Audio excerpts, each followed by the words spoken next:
ওয়াসাল্লাম। সাল্লাল্লাহু আলাইহি ওয়াসাল্লাম। উনি যে উটের পিঠে চড়ে আসছেন সেটার নাম কাসওয়াত।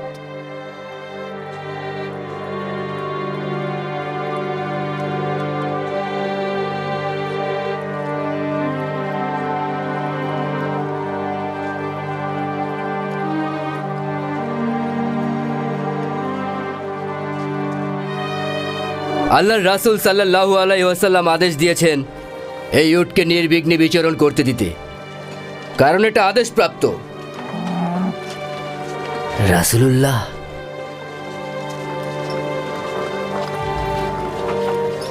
হে আল্লাহ রাসূল, আজকে আমাদের জীবনের সবচেয়ে আনন্দের দিন। আপনি সাইয়েদা গোত্রের ভূমিতে কখন যাবেন? ইবনে উবাদা, আল্লাহর রাসূল সাল্লাল্লাহু আলাইহি ওয়াসাল্লাম বলেছেন সাল্লাল্লাহু আলাইহি ওয়াসাল্লাম। উটটাকে নির্বিঘ্নে চড়তে দিতে, কারণ এটা আদেশপ্রাপ্ত।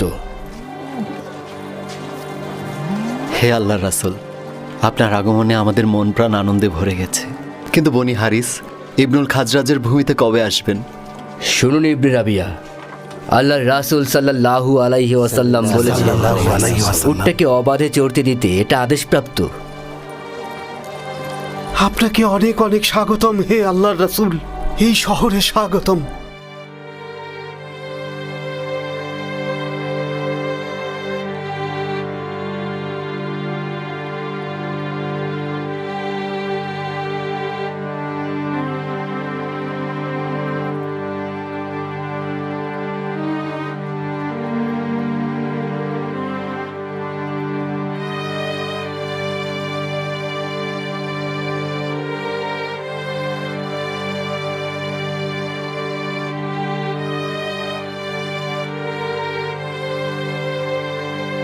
ওই জমিটা কার আবু আয়ুব? হে আল্লাহর রাসূল, ওই জমি আর বাড়িটার মালিক দুটো অনাথ ছেলে। ওদের নাম সাহেল আর সুহাইল ইবনে আমর। ওরা অনাথ হয়ে যাওয়ার পর মুয়াজ ইবনে আফরা নামে একজনের কাছে পালিত হচ্ছে। আমি আপনার সব জিনিসপত্র নিয়ে আমার বাড়িতে রাখছি। আমার বিশাল বাড়িতে আপনি আরামে থাকতে পারবেন। আমার বাড়িতে কোনো কিছুর কমতি হবে না। আপনি শুধু একবার আমার বাড়িতে চলুন।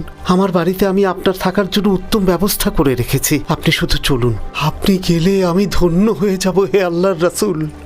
শুনুন আবু আয়ুব, আল্লাহর রাসূল সাল্লাল্লাহু আলাইহি ওয়াসাল্লাম বলেছেন সাল্লাল্লাহু আলাইহি ওয়াসাল্লাম।